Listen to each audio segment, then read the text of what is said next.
Bonjour à tous et bienvenue à notre webinaire dédié au thème de la vie pro, vie perso, continuité ou rupture. Donc je suis Anna Bolzinger-Bonlieu, je suis consultante Workplace Strategy et Change Management chez CDB. Avec autour des échanges avec nos différents intervenants, on va partager sur la manière dont la crise Covid a accéléré certaines évolutions majeures dans le travail et quelles sont les conséquences, nos interrogations. Et ensuite, on parlera de la place et du rôle du bureau dans tous ces bouleversements. Donc CDB est l'expert en aménagement d'espaces de travail. Nous allons publier fin août un ouvrage « Pourquoi est-ce que nous allons au bureau ?» aux éditions Erol, auquel Satec a notamment contribué. Et cet ouvrage nous montrera notamment que la transformation des espaces de travail peut aller bien au-delà d'un simple aménagement des bureaux et devenir une véritable réponse aux nouveaux enjeux à relever pour les entreprises afin de répondre aux attentes de leurs collaborateurs. Donc quelques mots rapidement sur CDB avec des chiffres clés. Donc on est le premier cabinet indépendant donc depuis 2002. Nous avons 2 agences à Paris et à Lyon. Nous faisons une 50aine de millions de chiffres d'affaires pour 150 projets par an. Nous sommes à peu près 85 collaborateurs et nous créons plus de 50 000 postes. Notre mission va être de signer des lieux qu'on aime pour se trouver et se retrouver, ce qui est d'autant plus important dans le contexte actuel. Et en fait, notre raison d'être est de créer des lieux pour créer du lien. J'ai le plaisir d'être accompagnée par 2 intervenants aujourd'hui que je vais laisser se présenter. Audrey, je vous laisse démarrer.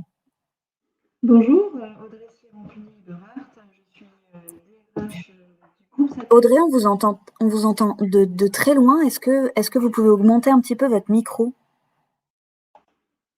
Oui, il est à fond. Là, j'ai l'impression que c'est un petit peu mieux. Ok, donc Audrey, donc moi je suis DRH du groupe Satec. Le groupe Satec c'est un courtier d'assurance. Non, là on vous entend pas bien, Audrey. J'ai l'impression que le son il arrive et il repart.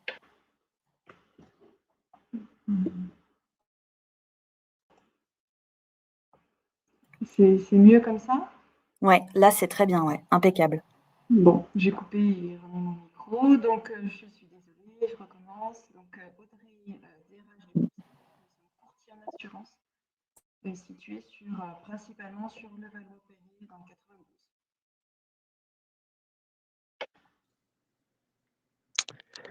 92. Bonjour à tous, je suis Denis Moneuse. J'ai plusieurs casquettes, je suis essentiellement chercheur, enseignant et consultant en sociologie et en ressources humaines. Et notamment, j'ai écrit un livre sur l'équilibre entre vie pro, vie perso. Est-ce qu'explique ma présence avec vous ce matin? Merci à vous.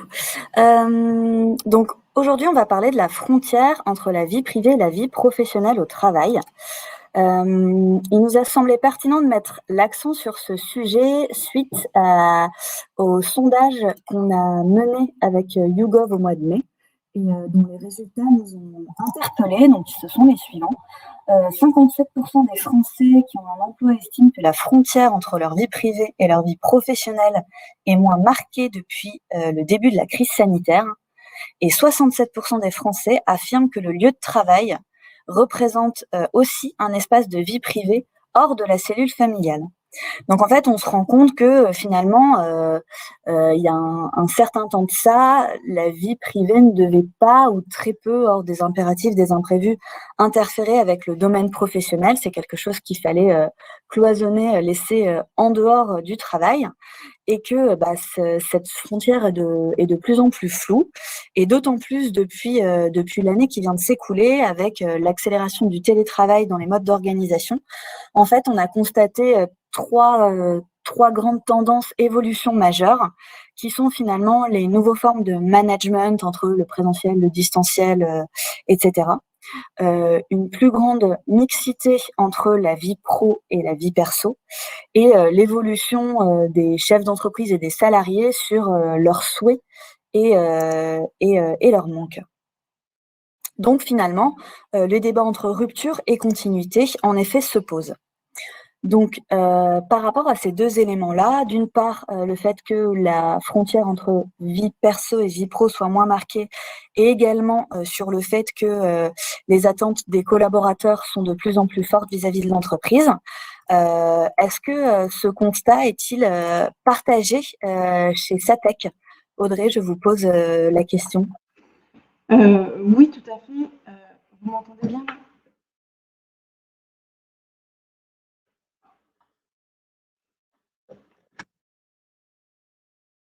J'ai l'impression on a peut-être perdu Audrey. On a fait une tentative de déconnexion, reconnexion à mon avis. Du coup, peut-être que je peux vous donner la... Ah, Audrey, vous êtes de retour? Est-ce que là, ça va mieux? Impeccable, c'est beaucoup mieux. Vraiment, je suis vraiment désolée. Donc oui, tout à fait, je dirais même pour moi plutôt, continuité que rupture parce que ça reste une évolution. Peut-être accélérée et subie, mais c'est une évolution. Nous vivons depuis, 16 mois maintenant un vrai chamboulement dans tous nos rapports, le rapport aux autres, la famille, les amis, à la consommation. J'entends beaucoup de gens dire maintenant qu'ils sont devenus écolos. Au travail, que ce soit dans nos missions, qu'avec nos collègues. Mais bref, pour moi, c'est une évolution de la vie en général avec un grand V. Évolution qui, je pense, n'est pas encore arrivée à son terme et qui peut-être d'ailleurs un jour, nous ne parlerons plus de rapport entre vie professionnelle et vie personnelle, mais juste de notre vie, un bloc, une unité. Et à cela, les entreprises doivent encore et toujours s'adapter en outils, en organisation, en communication, en suivant les multiples protocoles, ordonnances et autres mesures de l'État. Et avec le retour au bureau, nous découvrons une nouvelle dimension de cette évolution, révolution. C'est le consommateur, le citoyen ou le salarié que nous sommes a pour la plupart d'entre nous, pendant ces 16 mois, changé ou évolué. Sa façon de vivre, son rapport au travail, à son entreprise et même à sa vie privée est différente aujourd'hui par rapport à il y a 6 mois et certainement différente aussi à celle qui sera dans 18 mois. Notre organisation en général est devenue hybride. On mélange le télétravail et le bureau, on mélange la vie pro, la vie perso. Des moments en présentiel et des moments en distanciel. Moi, je me pose la question de l'appartenance de nos salariés après ces 16 mois de crise sanitaire. Ce que je sais, c'est que chez Satec, nous avions fait un très rapide sondage et que 77% de nos collaborateurs étaient contents de revenir au bureau. Donc, retour au bureau qui s'est passé le 14 juin dernier. Mais moi, en tant que DRH, j'ai le sentiment que nous sommes sans cesse en réflexion et en remise en question depuis ces derniers mois, challengés et poussés de façon positive par notre communauté de collaborateurs, avec une volonté forte de s'assurer que tout le monde va bien. C'est la question qu'on s'est sans cesse posée. Est-ce que tout le monde va bien ? Alors, ça peut aussi nous laisser parfois un goût un peu amer à nous DRH et puis aux dirigeants, celui toujours de donner plus, de faire plus sans forcément réussir à convaincre, voire même parfois à nous retrouver à gérer des problématiques du salarié d'ordre personnel. Mais pour conclure rapidement, je me pose la question, avons-nous vraiment le choix de nous adapter ? Pendant 16 mois, nos collaborateurs, eux, ont travaillé et vécu dans les mêmes murs. Nous avons partagé souvent ensemble les cris de nos enfants et nos cuisines ou nos salons à travers des visios.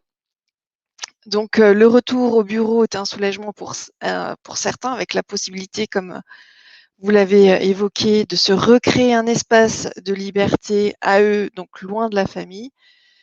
mais aussi une réelle contrainte pour d'autres, car le bureau était assimilé à une perte de temps avec le temps de trajet et beaucoup de fatigue. Merci Audrey. Denis, est-ce que du coup, comment est-ce qu'on pourrait expliquer ces nouvelles tendances? Juste avant de parler de nouvelles tendances, en fait, je voudrais faire un mini historique. On parle beaucoup de télétravail depuis quelques mois, bien sûr. En fait, si on réfléchit, si on fait un historique, on peut se rendre compte que le télétravail, c'est-à-dire le fait de travailler à la maison, a plutôt été la norme dans l'histoire de l'humanité. Et finalement, en fait, c'était assez récent. C'est seulement depuis le XVIIIe siècle que les gens ont commencé finalement à séparer la maison et le lieu de travail. C'est avec l'invention des nouvelles machines, comme la machine à vapeur, des outils perfectionnés et le fait de devoir avoir accès à l'énergie, que les gens ont commencé à sortir de chez eux pour aller travailler. Avant, en fait, qu'on soit paysan, qu'on travaille dans le textile, en fait, on travaillait de chez soi. Et c'était le patron qui venait tous les matins à nous apporter notre étoffe et le soir venait chercher les vêtements qu'on avait cousus. Donc le fait de travailler à l'extérieur de chez soi, en fait, c'est quelque chose qui est relativement récent. Et donc quand on parle de télétravail, en fait, finalement, on revient à quelque chose qu'on a connu pendant des siècles et des siècles. C'est juste un petit historique. Ensuite, quand on a tendance à compartimenter d'un côté, ou à séparer la maison et le travail, le réflexe, c'est de penser que on a d'un côté la maison qui serait le lieu du repos, le lieu en fait le paradis de la famille, des loisirs, etc. Et de l'autre côté, on aurait un peu le travail qui serait parfois présenté un peu comme l'enfer, l'endroit où on est dans le stress, etc. Et en fait, on se rend compte que c'est pas aussi simple que ça. Notamment, il y a une étude, un livre même qui a été fait par Hochschild, qui est une professeure de sociologie à Stanford, et elle montrait qu'en fait, c'est parfois inversé. En fait, si ça va pas bien dans notre couple, ou parfois si on a des enfants en bas âge qui sont un peu bruyants, etc., c'est le travail qui devient le lieu de repos. Et on a parfois des parents, par exemple, qui se sentent mieux au travail que à la maison, d'où des phénomènes de style workaholic, c'est-à-dire les gens qui vont être addicts au travail, ou parfois qui vont amener la maison au travail. Avec des gens, par exemple, qui vont essayer d'être le moins possible à la maison pour fuir les difficultés qu'ils peuvent avoir, et ils se sentent mieux sur le lieu de travail, et ils vont investir le travail pour faire autre chose que travailler, par exemple faire du sport, faire d'autres activités. Ensuite, si on regarde un petit peu les tendances qu'il peut y avoir au niveau psychologique, en fait, on a deux grands types de tendances. Il y a des gens qui veulent compartimenter vraiment le travail et puis le reste. C'est-à-dire, en fait, ils veulent vraiment séparer ces deux domaines de vie. Donc, ces gens qui veulent compartimenter, par exemple, ils vont pas chercher à devenir amis avec leurs collègues. S'ils disent, d'un côté, j'ai mon travail, de l'autre côté, j'ai mes amis que je vois en dehors du travail, ou ma famille que je vois en dehors, etc. À l'opposé, on a des gens qui sont plus dans le mélange, qui vont plus facilement se dire je vais faire du sport avec mes collègues, par exemple, entre midi et deux, pour à la fois passer du temps entre collègues et puis passer du temps, devenir ami avec mes collègues, partager autre chose que du travail avec mes collègues. On a vraiment fait 50-50 dans ces deux profils psychologiques, entre ceux qui veulent compartimenter et ceux qui veulent vraiment mélanger. Alors, si on regarde un petit peu plus en détail, en fait, ceux qui veulent compartimenter, ce sont les gens qui disent qu'ils ont le meilleur équilibre de vie dans les sondages. Parce qu'en fait, si on arrive vraiment à compartimenter, effectivement, c'est plus facile à gérer parce qu'on a vraiment des frontières fortes entre le travail et le hors-travail. Mais en fait, tout le monde ne peut pas se permettre de compartimenter. Ça ne convient pas à tous les métiers. Par exemple, si on compartimente, ça peut être gênant si on est un cadre et qu'on a une urgence à gérer. Si on a notre patron qui nous appelle à 18h30 et qu'on nous dit « Ah non, après 18h, je ne réponds pas au téléphone, même si c'est mon patron », ça peut être compliqué à gérer. De l'autre côté, les gens qui veulent mélanger, comme on le voit en fait sur ce schéma, en fait, vous avez en haut la vision un peu traditionnelle. Vous avez d'un côté le travail et de l'autre côté, en fait, vous avez play, c'est-à-dire les loisirs. Grosso modo, en fait, on travaille de 9h à midi, on a une pause déjeuner et ensuite on reprend le travail et ensuite après 17h ou 18h, ça dépend, voire plus pour certains, on repasse en fait au loisir. Donc il y avait une séparation très nette entre ces deux activités. Et la tendance des nouvelles générations et aussi des cadres en général, même s'il faudrait distinguer suivant les secteurs d'activité et suivant les personnalités. La tendance, en fait, c'est plus de mélanger. Vous voyez, quand il n'y a plus des grandes plages de travail et des grandes plages de loisirs, mais les deux sont intriqués en quelque sorte, notamment parce que les nouveaux outils de communication permettent d'être à la maison, de répondre à un courriel professionnel, après de regarder sa série. Au travail, en fait, on est en train de travailler, mais on va répondre, on va passer un coup de téléphone personnel, on va regarder ses courriels personnels, on va réserver ses prochaines vacances, etc. Donc il y a de plus en plus cette tendance à vouloir mélanger ces différentes activités. Je vous ai mis quelques chiffres pour montrer que, donc ça c'est le baromètre qui date de 2018, malheureusement avant, ils n'ont pas fait de nouveau baromètre au niveau de l'observatoire de la conciliation des temps de vie et de la parentalité. Donc on a 72% des salariés français qui disent qu'il manque de temps, 92% qui trouvent que le sujet de l'équilibre des temps de vie est important. J'ai toujours du mal à comprendre pourquoi est-ce qu'il n'y a pas 100% des gens qui trouvent que c'est important. Mais le chiffre le plus important, je pense, c'est le dernier, c'est que 60% des salariés français estiment que l'employeur ne fait pas beaucoup de choses pour les aider à équilibrer les temps de vie. C'est-à-dire qu'il y a une tendance à vouloir avoir des attentes fortes de la part de l'employeur. Et là, c'était avant la pandémie, donc ça va être encore plus fort aujourd'hui. Il y a vraiment une demande d'être aidé dans ce domaine-là par l'employeur. Merci beaucoup, Denis. Et justement, en fait, du coup, la question qui se pose fort de ce constat-là, c'est dans quelle mesure est-ce que l'entreprise, elle va devoir répondre à ces nouvelles attentes de ses salariés et finalement, jusqu'où elle se doit de proposer des solutions. Du coup, Audrey, par exemple, chez Satec, quel est le positionnement par rapport à ce sujet-là? Alors, il faut réussir effectivement la très délicate mission qui est de donner du sens. Pourquoi on travaille, pour qui on travaille, comment on travaille, dans quelles conditions et depuis ces derniers mois, où on vit aussi, puisque vous avez dû le voir aussi dans les médias, on parle beaucoup de ces collaborateurs qui ont profité de la crise pour déménager et imposer ce déménagement à leur employeur. C'est une réalité. Chez Satec, donc comme je le disais tout à l'heure, le retour au bureau a été très soigneusement orchestré. Il fallait vraiment que ce soit un moment de vie, un moment de partage. On est passé par la formation des managers. Nous avons fait venir tous nos dernières recrues donc pendant les différents confinements. Donc ceux qui n'avaient pas connu la vie au bureau normale chez Satec. On a multiplié les réunions d'information, on a accueilli nos collaborateurs avec des goodies. Donc depuis 10 jours, nos collaborateurs, je l'espère en tout cas, savent pourquoi ils viennent au bureau. Nous communiquons beaucoup avec nos collaborateurs sur nos engagements. On parle de plus en plus avec des mots forts comme engagement, des réunions. Le président a fait un live, on parle de stratégie. On forme beaucoup, l'intégration, j'en ai parlé, le digital, bien évidemment, qui a pris une place très importante aussi dans notre organisation. Et notre objectif à nous, c'est de donner une image dynamique et moderne du groupe. Mais attention, une image vraie, ne surtout pas tromper les collaborateurs, une image vraie, une image qui nous ressemble. Donc nous travaillons actuellement sur les valeurs, la politique RSE et notre raison d'être. Donc j'ai vu que vous aviez aussi chez CDB travaillé votre raison d'être. Nous avons signé beaucoup d'accords. Je n'ai jamais autant signé d'accords que ces 6 derniers mois. Le télétravail, l'égalité homme-femme, le handicap, l'intéressement. Donc autant d'éléments que nous considérons comme des atouts et pour le collaborateur et pour notre groupe. Donc sans la crise, nous aurions travaillé tous ces sujets, j'en suis certaine. Par contre, je n'aurais pas travaillé ces sujets avec le même calendrier et aussi rapidement, ça c'est une certitude. Merci Audrey. Donc en effet, une accélération de la mise en place de ces sujets liés à la crise.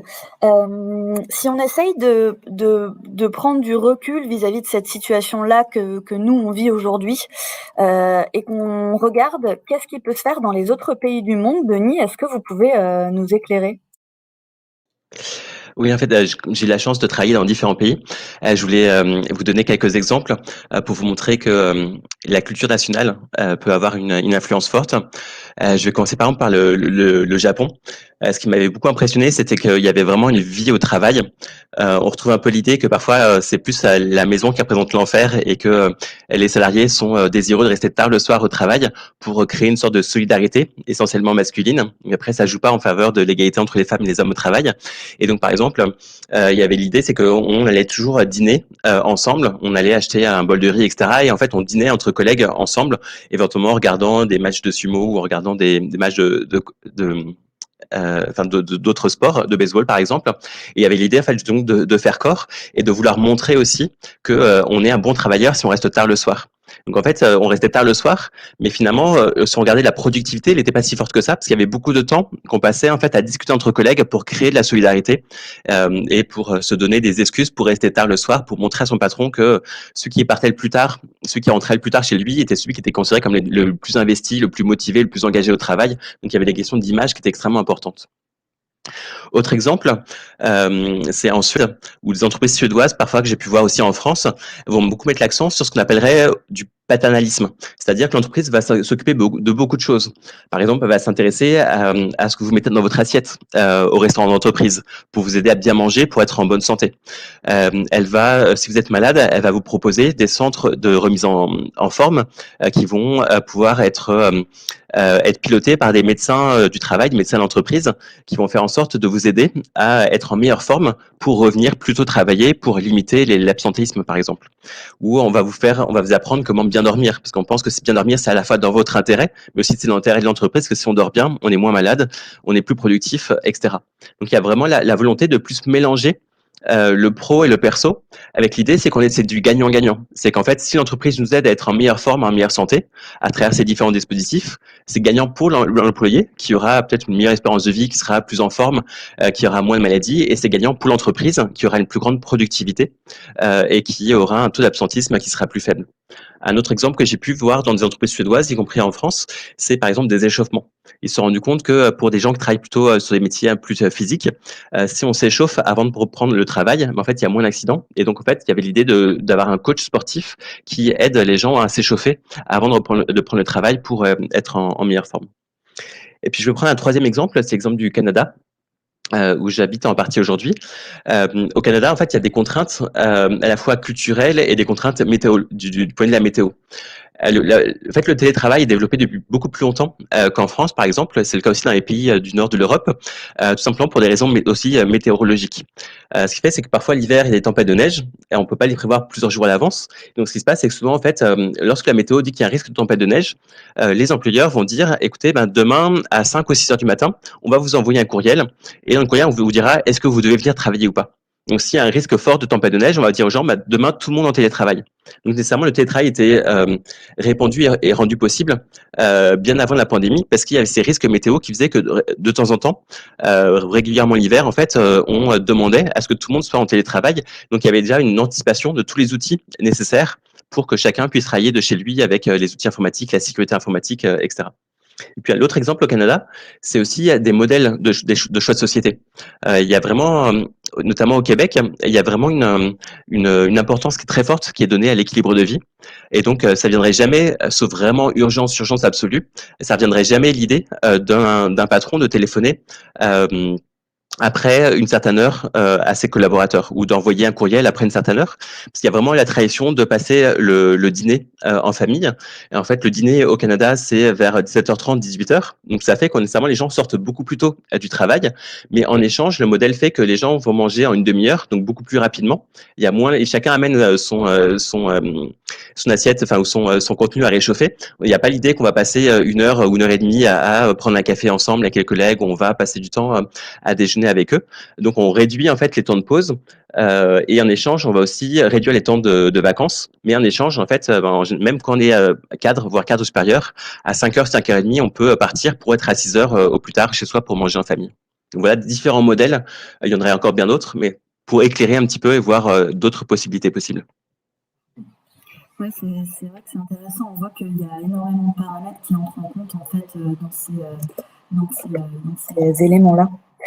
Une réponse qui peut être qui va complètement dans le sens de ce qui était partagé par Audrey et Denis et de laquelle nous chez CDB on est convaincus, c'est qu'en fait l'enjeu va être de concevoir une expérience collaborateur qui est positive au sein de l'entreprise et elle va passer par différents axes, donc l'environnement culturel qui va être, comme le disait Audrey, la culture d'entreprise, les convictions, les valeurs, le sentiment d'appartenance, l'environnement numérique avec les outils qui sont mis à disposition, l'environnement physique avec justement le bureau, les espaces de travail, la partie sociale qui va être tout ce qui est rattaché à justement les liens et les interactions entre les salariés et bien sûr la dimension managériale. Donc pourquoi? Parce qu'en fait, une expérience collaborateur qui est réussie, elle va créer l'engagement des collaborateurs. Et donc du coup, en fait, on voit qu'il y a deux grands enjeux qui peuvent transformer ça. C'est que l'expérience collaborateur, elle va d'une part répondre aux attentes, aux nouvelles attentes des salariés, mais aussi créer de l'engagement. Et finalement, les statistiques nous montrent que la performance de l'entreprise, elle est directement liée à l'engagement. Du coup, en fait, ça nous semble essentiel aujourd'hui de se mobiliser sur l'engagement pour remobiliser les équipes et pérenniser l'activité des entreprises. Une fois qu'on a dit ça, on est légitime à se poser la question de quelles limites finalement l'entreprise doit poser par rapport à la réponse à toutes ces attentes. Audrey, est-ce que vous voulez nous partager la philosophie SATEC sur ce sujet? Alors oui, moi j'aurais tendance à penser que les limites, ce sont celles atteintes lorsque le collaborateur vous dit qu'il est bien et qu'il est lui au travail et que l'entreprise s'y retrouve, parce qu'on parle de beaucoup de choses, de bien-être, de rapport vie pro, vie perso, mais il y a aussi la réalité économique de l'entreprise. Il faut que, comme vous l'avez dit, il faut qu'il y ait un lien et que ça suive. En fait, j'ai pas de réponse plus précise à cette question. Je pense que c'est encore trop tôt et que surtout chaque entreprise doit faire en fonction de son niveau de maturité, de ses difficultés. La crise a été plus dure selon les secteurs. Dans le courtage d'assurance, nous avons été assez épargnés, donc je suis une DRH chanceuse et heureuse. Je pense que c'est pas le cas de tous les DRH en ce moment. Chaque entreprise fait aussi en fonction de ses valeurs, de ses ambitions. Pour moi, il n'y a pas de recette miracle, en tout cas pas de recette duplicable à toutes les entreprises. En revanche, j'ai un fort doute pour le choix que certaines entreprises ont fait d'abandonner leurs locaux. Il y a eu plusieurs annonces faites, c'est en 2020, de grandes sociétés qui résiliaient leur bail et les collaborateurs n'avaient plus de bureau. Je reste assez perplexe et attentive à cette évolution, parce que pour moi, le bureau doit rester un lieu de rassemblement et un lieu sur lequel les collaborateurs se retrouvent. En effet, on va en parler tout de suite après, donc c'est un élément important que vous soulignez là. Denis, est-ce que vous avez un éclairage sur cette dimension-là? Oui, sur les limites, il y a une première limite qui serait ce qu'on appelle parfois le paternalisme social, qui est plus ou moins accepté. C'est-à-dire que peut-être que certaines personnes vont être contentes d'être prises en charge en grande partie par l'entreprise, avec par exemple des salles de sport, avec l'entreprise qui va s'intéresser à leur santé, alors que d'autres personnes vont le voir comme quelque chose de très intrusif et ils vont dire c'est pas à l'entreprise de s'intéresser à ma santé, c'est à moi-même de faire ce que j'ai envie de faire. Et donc ce paternalisme social peut être vu positivement par les uns et négativement par les autres. Ensuite, ce qui est compliqué, c'est que les collaborateurs ont des attentes qui sont extrêmement différentes. Tout à l'heure, je disais que certains vont être plutôt compartimentés, vraiment séparer le travail et le hors-travail. D'autres vont être plus facilement mélangés. Donc, c'est compliqué, en fait, pour les entreprises de savoir, ou pour les managers, de savoir, en fait, quelles sont les attentes particulières des gens dans son équipe. Et je pense que le grand risque qu'il peut y avoir, c'est de créer des sentiments de jalousie ou de créer des sentiments d'injustice si on accorde des droits différents aux uns et pas aux autres. Par exemple, si certains ont le droit de faire du télétravail et pas d'autres. Si certains ont le droit d'avoir des horaires qui sont un petit peu différents, par exemple. Et donc, la limite, c'est vraiment de garder cette cohérence et ce sentiment de justice au travail. Et on va revenir dessus, je pense, à travers la question des bureaux plus précisément. Oui, tout à fait. Peut-être finalement la limite, ça va être, comme vous le disiez Audrey, il y a pas de solution toute faite, et ça va être vraiment ce que l'entreprise elle souhaite mettre en place, qui va être inhérente à sa culture et à sa vision.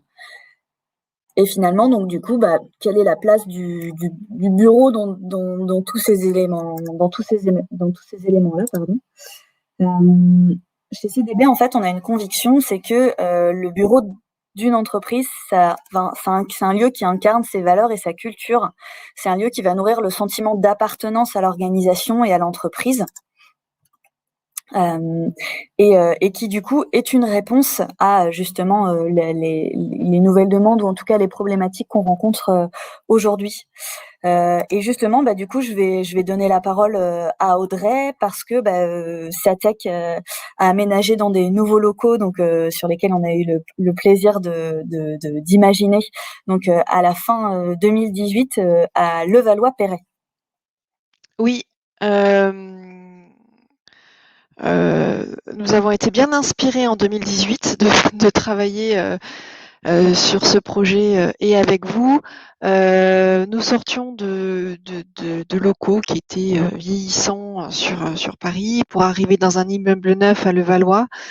Donc nous voulions profiter de ce déménagement pour donner au groupe Satech une nouvelle dynamique. Nous avions même un slogan, ce qui était moderniser, décloisonner, attirer et fidéliser.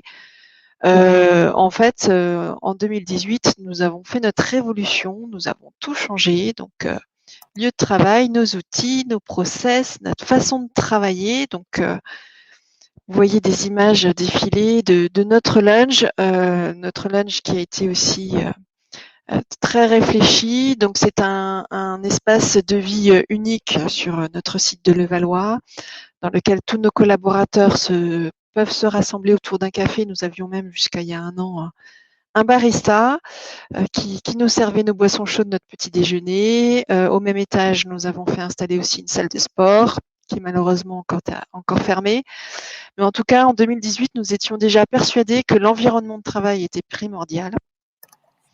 Nous parlions déjà de bien-être au travail, de digitalisation, de conditions de travail. C'est ce qui nous a guidés tout au long de ce projet et nous sommes très très heureux d'avoir pris toutes ces décisions en 2018 puisque ce sont ces décisions qui nous ont permis de passer le mieux possible la crise et surtout de faire du retour au bureau dans nos locaux adaptés un vrai moment de partage avec nos collaborateurs. Merci Audrey. En effet, vous avez complètement raison. Hein, c'est que finalement, on en revient. J'ai l'impression qu'on en revient un petit peu à le fait que avant, c'est-à-dire depuis l'invention de la machine à vapeur, comme le disait Denis tout à l'heure, il n'y avait pas forcément de questionnement sur le bureau et ses aménagements parce que on allait au bureau parce que c'était la norme. Il n'y avait pas de discussion à avoir là-dessus. Et finalement, de plus en plus, le bureau, il a un nouveau rôle. Il doit se réinventer pour répondre aux nouveaux besoins des collaborateurs et créer je le disais tout à l'heure, une expérience collaborateur positive. Et ça passe par justement la diversification des usages, la proposition d'une variété de typologies d'espaces, d'outils de travail qui allient la convivialité, la collaboration et la concentration. Denis, vous souhaitiez souligner certains enjeux financiers qui émergent également sur cette thématique-là? Oui, parce qu'en fait, en discutant pas mal avec des DRH, j'entends que la question se pose justement, est-ce qu'il faut préserver les bureaux, est-ce qu'il faut réduire la superficie en fait foncière de l'entreprise pour faire des économies? Et en disant, finalement, on a réussi à passer quasiment tous en télétravail et finalement, c'était pas toujours évident, mais on a réussi à s'habituer. J'avais quelques éléments de réflexion là-dessus. Déjà, c'était une ancienne expérience qui date déjà il y a une bonne dizaine d'années. C'était Yahoo qui avait très largement développé le télétravail en disant finalement surtout des gens qui ont des métiers techniques, des gens qui font du code par exemple, des programmateurs, ils n'ont pas nécessairement besoin d'avoir un bureau. Et donc Yahoo avait développé très très largement le télétravail. Et puis en fait un jour ils se sont fait un peu marche arrière. C'était largement avant la crise, c'était il y a une dizaine d'années, parce qu'ils se sont rendus compte que si tout le monde est en télétravail, on perd l'esprit d'entreprise. Et les gens, finalement, quand ils travaillent pour Yahoo, ils pourraient très bien en télétravail et qu'ils voient quasiment jamais leurs collègues. Ils pourraient faire la même chose en travaillant pour le concurrent. Donc, il y a plus le sentiment d'appartenance, il y a plus le sentiment, en fait, vraiment de cohérence de l'entreprise. Et ça, en fait, ça nuit à la productivité parce que ça nuit à la motivation, à l'engagement, en fait, sur le long terme. Et donc, en fait, le tout télétravail a ses limites. On les connaissait déjà un petit peu auparavant. Un autre point, c'est que même avant la pandémie, dans les sondages, la plupart des salariés, à peu près 2 tiers, disaient on veut faire du télétravail. Donc il y avait déjà un plébiscite pour le télétravail, mais grosso modo, ce que les gens disent, on veut faire 2 jours, 3 jours de télétravail maximum par semaine. Donc il y a vraiment une volonté qui était déjà présente avant la pandémie, de faire quelques jours de télétravail, quelques jours par semaine ou par mois, pour un peu pouvoir s'arranger. Par exemple, le jour où j'ai le plombier qui doit passer, c'est plus simple si je suis chez moi pour pouvoir ouvrir la porte ou réceptionner une livraison, etc. Et où pour éviter de faire passer trop de temps en transport, ce qui peut être fatigant, ce qui peut être chronophage, etc. Donc il y avait cette volonté de passer quelques jours en télétravail, mais pas nécessairement tout le temps. Aujourd'hui, peut-être certains se disent c'est génial de passer d'être en 100% en télétravail, notamment pour ceux qui ont pu passer la pandémie dans un cadre idyllique, ou, par exemple dans leur maison de campagne, ils se sont rendu compte c'est sympa de pouvoir finalement, sans être dans une grande ville, on peut avoir un métier intéressant tout en travaillant totalement de chez soi. Mais enfin, c'est assez limite, notamment en fait en termes de sentiment d'injustice et d'iniquité. Je donne un exemple, c'est qu'en fait, quand tout le monde est en télétravail, on est tous à égalité. Parce qu'en fait, tout le monde est sur Zoom ou sur Teams ou peu importe ce qu'on utilise comme outil. En revanche, en fait, si certains sont en présentiel et d'autres sont en télétravail, c'est beaucoup plus compliqué à gérer.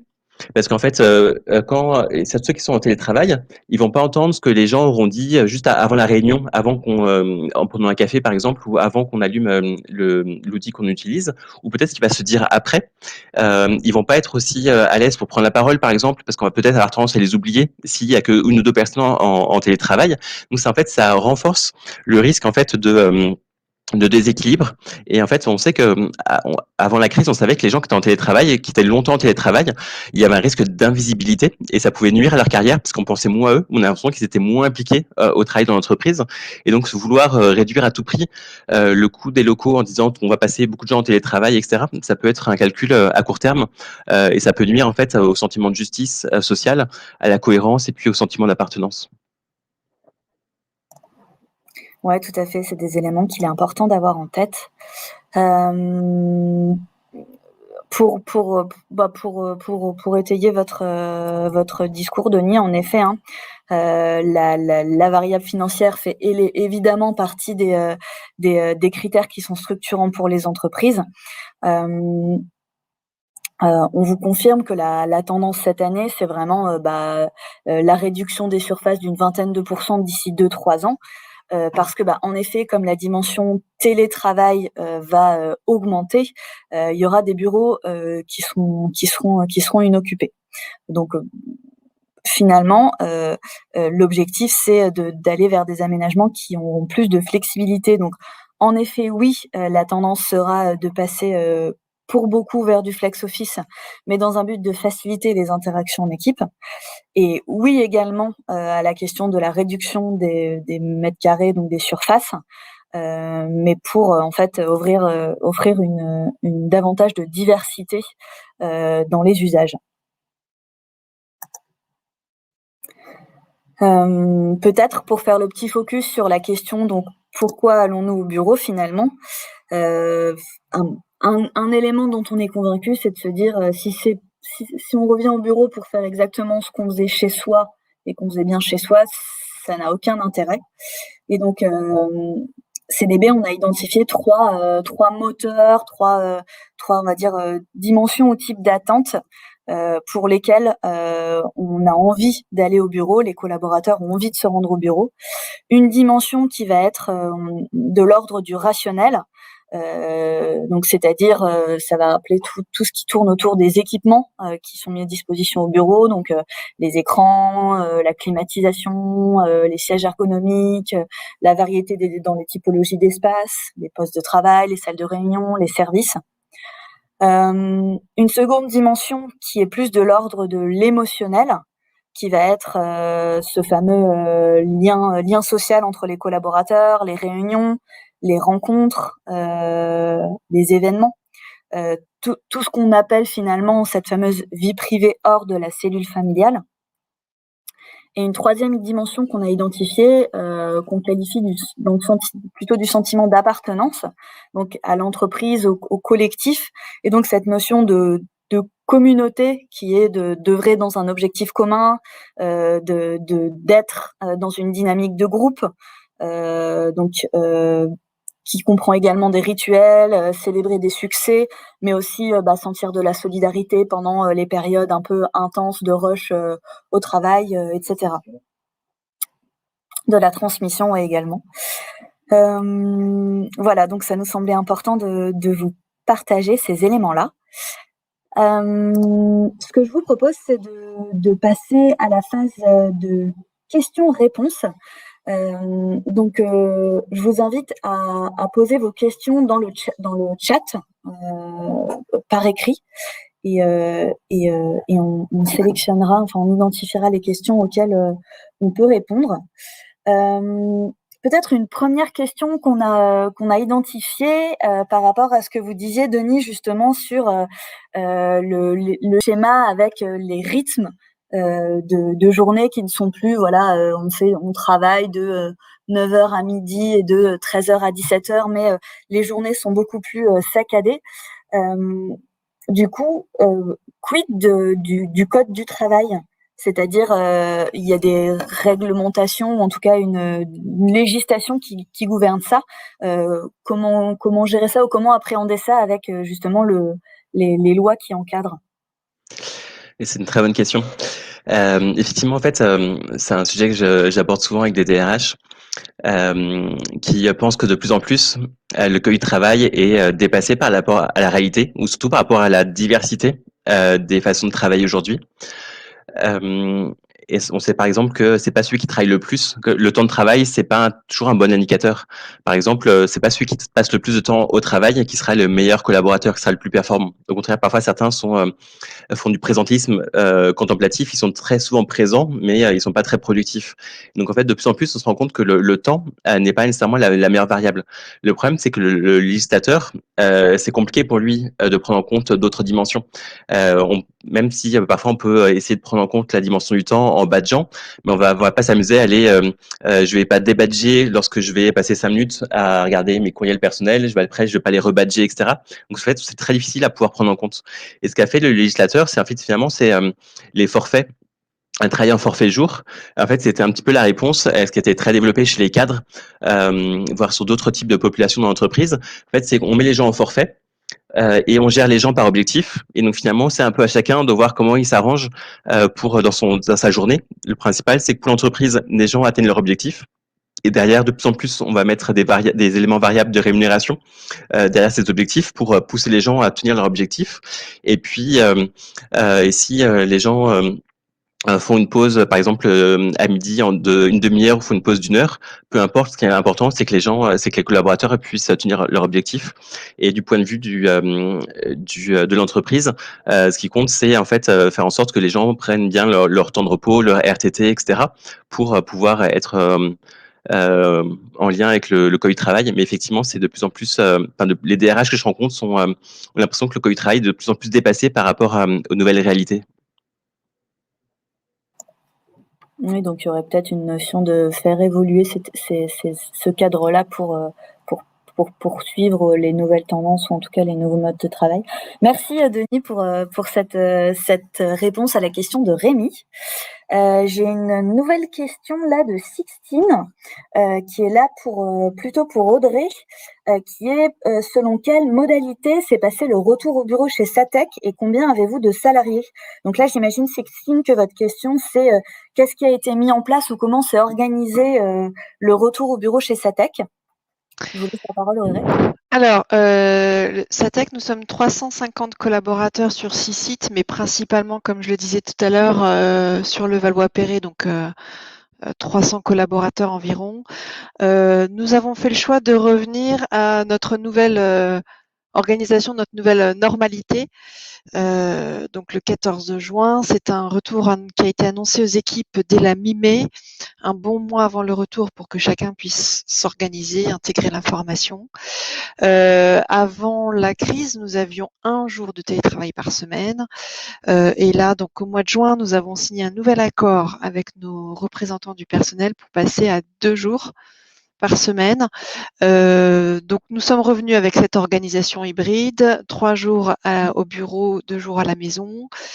Et pourquoi nous avons tenu à faire impérativement ce retour le 14 juin, parce que beaucoup de collaborateurs nous ont dit: «Vous auriez pu attendre, la fin des vacances, la rentrée». Ça n'a pas du tout été notre choix puisque nous tenions vraiment, à ce que, nos managers revoient leurs équipes avant les vacances et notre but est de recréer du lien entre les équipes, collègues et managers, collaborateurs, avant les vacances, de façon à ce que, à la rentrée, tout se passe, le mieux possible. Donc 3 jours sur, site et 2 jours à la maison, pour ceux qui le souhaitent. D'accord. Et Audrey, un complément de question au niveau de la répartition justement entre ces jours de présence et de télétravail. C'est comment? Est-ce que c'est à la carte selon le collaborateur? Est-ce qu'il y a des jours qui sont fixés par équipe? Est-ce qu'il y a des roulements? Alors c'est décidé avec le manager. C'est le manager qui organise l'activité de l'organisation de son activité. On est resté hors mercredi. Alors ça peut passer un peu old school, mais on a fait le choix de ne pas gérer les mercredis, puisque moi je fais partie d'un club DRH d'assurance. Et nous avions eu cette discussion sur l'ouverture du télétravail le mercredi le mois dernier, et certains de mes pairs avaient eu des difficultés à gérer, et je n'ai pas envie de me retrouver. On est là justement dans la frontière vie pro, vie perso. J'avais pas envie de gérer ça, donc non, c'est le manager qui choisit avec le collaborateur hors mercredi, et les 2 jours peuvent être accolés. OK. Merci, merci Audrey et merci pour la question de Sixtine. J'ai une nouvelle question de Franck, qui demande: «Face au télétravail, pensez-vous que le bureau réduit les inégalités?» Donc je pense que là, c'est plutôt peut-être de nouveau une question pour Audrey, et donc du coup qui va créer, le lien social, en entreprise. Pouvez répéter s'il vous plaît? Pardon, oui. Franck demandait en fait finalement, face au télétravail, est-ce que vous pensez que le bureau va réduire les inégalités et finalement, créer de manière, fédératrice, incontournable, du lien social entre les collaborateurs dans l'entreprise? J'espère, c'est l'objectif en tout cas, effectivement, que les collaborateurs, ça me fait penser, on a le sujet, nous, en ce moment, chez nous, je pense que c'est un petit peu partout, du collaborateur qui nous demande de l'équiper chez lui, et qu'effectivement, il y a ceux qui, certains ont déjà un 2e écran ou une chaise ergonomique, et on nous demande, nous, donc employeurs, de dupliquer le poste de travail chez le collaborateur. Donc effectivement, chacun ne travaille pas avec dans les mêmes conditions de travail chez lui, alors que au bureau, on a tous le même écran, on a tous la même chaise. En tout cas, moi j'espère que on réussira à faire que ces quelques moments au bureau où on se voit, parce que du coup ils seront pas de plus en plus rares, mais on ne verra pas toujours les mêmes collègues, seront des moments de partage et de joie entre les collègues. Merci Audrey, et du coup peut-être, Denis, comme, vous abordiez cette thématique-là un petit peu plus haut, si vous voulez nous partager, des éléments de réponse pour la question de Franck? C'est vrai que sur, le télétravail, on a beaucoup mis l'accent sur les inégalités entre, celui qui a de la place chez lui, qui a les meilleures conditions possibles pour télétravailler et pour qui c'est un vrai plaisir, et puis pour, ceux de l'autre côté qui vont devoir travailler dans la cuisine, dans la chambre et cetera, avec du bruit et cetera. En fait, mais déjà, il y a beaucoup d'inégalités aussi au travail, parce que le bureau est souvent l'expression de pouvoir. Au sens, le manager va avoir un plus grand bureau, va avoir une moquette qui va être plus épaisse, et puis celui qui a un bureau individuel, et puis peut-être que d'autres personnes qui seront peut-être moins importantes dans la grille hiérarchique, dans l'organigramme, eux, ils seront tous en open space, dans des conditions qui seront moins bonnes. Donc déjà, en fait, il y a beaucoup d'inégalités, et souvent, en fait, c'est l'expression aussi de pouvoir, l'expression de la hiérarchie qui se joue à travers le bureau. Après, c'est aux entreprises justement de réduire peut-être ces inégalités au travail, ou en tout cas d'avoir des règles d'équité pour éviter la course, à savoir qui va avoir le plus grand bureau, celui qui a la meilleure fenêtre, celui qui a la plus belle vue, etc. Donc je pense qu'il y a il y a un travail à faire là-dessus, enfin, dans l'entreprise, justement, pour essayer de réduire les inégalités à la fois à la maison, pour ceux qui sont en télétravail, en fournissant le matériel pour que tout le monde puisse avoir le bon matériel pour travailler, puis aussi au bureau pour faire en sorte que tout le monde soit le mieux. Et sur le lien social, en fait, je pense que le lien social, c'est avant tout une question de volonté. Parce qu'en fait, on sait qu'on peut très bien créer du lien avec des gens qui sont à l'autre bout du monde, comme on peut ne pas créer le lien avec son voisin, ou avoir des liens négatifs avec son voisin. Donc, la question de la motivation, la question de la volonté va être extrêmement importante. Pour vous donner un exemple, j'avais été dans une entreprise que j'accompagne, il y avait le cas des pots de départ. Et notamment, en fait, il y avait une personne qui était vraiment ancienne dans l'entreprise, qui était une figure d'entreprise, et qui disait c'est terrible parce que j'ai travaillé pendant plus de 20 ans avec les collègues, etc. Et je fais mon pot de départ, et en fait, je fais le pot de départ sur Zoom. Et au début, elle le vivait quelque chose comme très négativement parce qu'elle disait, en plus, c'est une personne qui crée beaucoup de liens sociaux, qui était vraiment au centre de l'entreprise. Et finalement, en fait, avec recul, elle me disait qu'elle était ravie parce qu'en fait, sur Zoom, ils ont pu faire preuve de créativité. Certains de ses collègues ont fait des vidéos, par exemple. Et puis, en fait, elle a pu enregistrer le pot de départ. Donc, elle a pu après le revisionner. Et puis, elle se dira, en fait, maintenant que je suis à la retraite, peut-être que dans un an, je serais ravi de revoir en fait mon pot de départ parce que j'aurai des souvenirs qui seront en plus gravés parce que j'ai un enregistrement. Donc ça montre bien qu'en fait la question du lien social, c'est bien sûr des outils qui sont proposés, c'est des moments et c'est surtout une question de volonté. Si l'entreprise veut créer un événement convivial, mais qu'il y a beaucoup de conflits, personne ne va venir ou tout le monde va venir en faisant la gueule entre guillemets. Donc c'est avant tout une question d'ambiance et de volonté pour créer le lien social, que ce soit à travers le télétravail ou à travers les bureaux. Et puis il y a peut-être un troisième lieu dont on n'a pas beaucoup parlé, c'est les espaces de coworking, qui aussi peuvent être un moyen de réduire les inégalités pour les gens qui n'ont pas nécessairement les possibilités de travailler chez eux. Ça peut être aussi un endroit où on peut à la fois créer du lien social avec d'autres personnes, et puis un lieu finalement où on peut avoir des bonnes conditions de travail. Super. Merci pour cette réponse. Moi, du coup, ça me fait poser une nouvelle question dans la continuité de tous ces questionnements et tout ce qu'on se dit là. C'est finalement avec la demande croissante d'avoir de la flexibilité de la part des collaborateurs. Comment est-ce qu'on va pouvoir accompagner les managers dont on sait qu'ils ont un rôle structurant dans l'entreprise à gérer cette flexibilité-là? Audrey, est-ce que chez Satec, cette question se pose? Est-ce que des actions ont été mises en place? Oui, moi, le groupe compte une quarantaine de managers. Je fais le maximum pour être proche d'eux. Je multiplie mes échanges avec eux, que ce soit via des réunions, via des formations. On a spécialement créé pour 2021 un parcours de formation pour nos managers.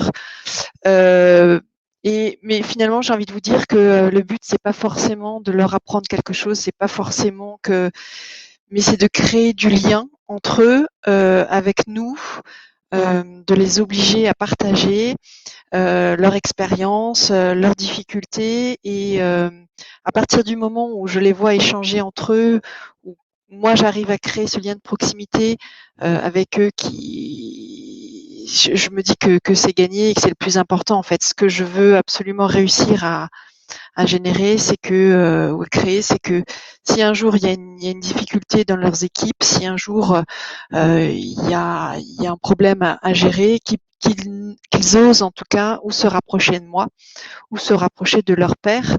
Mais donc 2021, j'avais dit que c'était l'année des managers, et donc on multiplie les informations et les rassemblements avec eux.